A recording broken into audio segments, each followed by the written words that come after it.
Well, hey there. It's your old buddy Dan back from Beach Church with another message. First of all, I want to thank the good people at Beach Church for allowing us to stand on this platform to deliver these words, especially Pastor Jimmy, who does such a great job of leading that body. We just thank all of y'all for all that you do. Well, today we're in the first book of Samuel, chapters 13 through 15.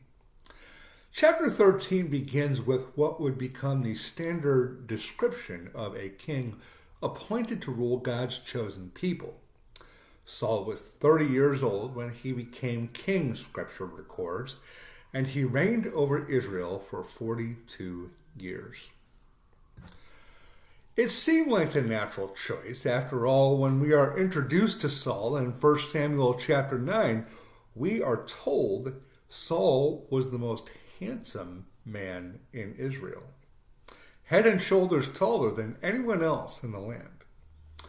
When Samuel encounters Saul, the Lord exclaims, "That's the man I told you about. He will rule my people." As we can see, just as Saul takes the throne, Israel would immediately become, quote-unquote, obnoxious to the Philistines. His son Jonathan had attacked one of their outposts.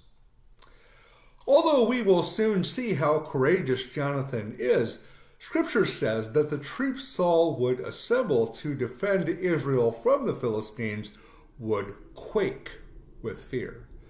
Many would desert. For the first time, Saul seems to feel vulnerable. Turns out, being king is a pretty tough gig. Recall that in 1 Samuel chapter 10, verse 8, Samuel had instructed Saul go down to Gilgal, where Samuel would join him to, quote-unquote, sacrifice burnt offerings and peace offerings. Samuel was explicit that Saul must wait for 7 days until he arrives and gives Saul further instructions. But Saul doesn't wait.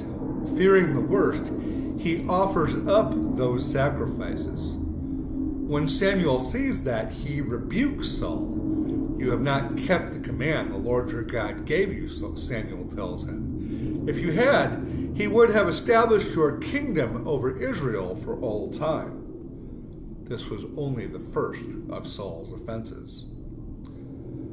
Saul was not without his reasons. He notes that the Philistines were getting ready to attack. His men were deserting him, that Samuel was late.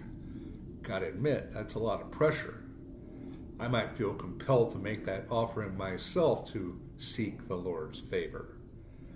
After all, the text would go on to reveal that not a soldier with Saul and Jonathan had a sword or spear in his hand.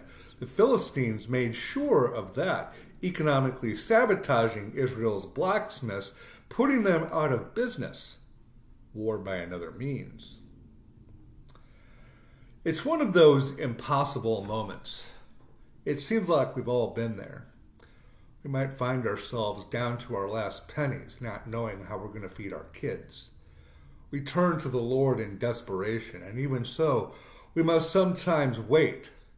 It's uncomfortable, but we learn that God is never late. He's always on time.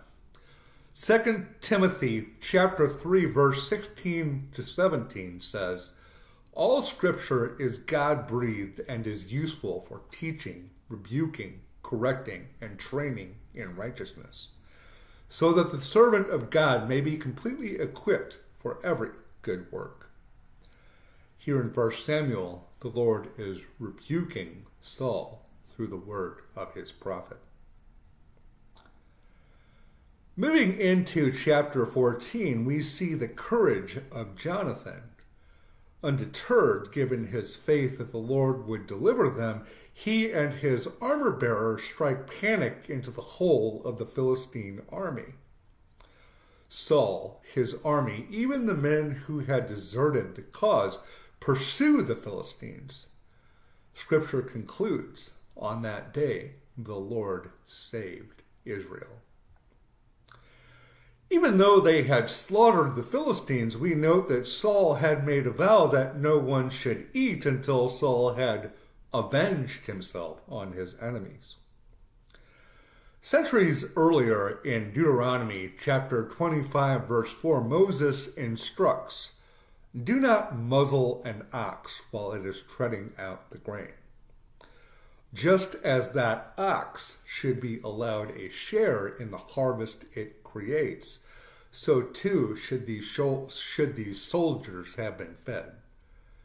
And not for nothing, centuries later, in chapter 10, verse 7 of his gospel, Luke records the instruction of Jesus, the Word made flesh, who says, "The worker deserves his wages." Unaware of Saul's vow, having separated from the camp, Jonathan takes some honey, and though Saul resolves to put Jonathan to death for this act of defiance, his men will not allow it. "As surely as the Lord lives," they insist, "not a hair of his head will fall to the ground. For he did this today with God's help." Note that Jonathan received the Lord's justice in accordance with the word.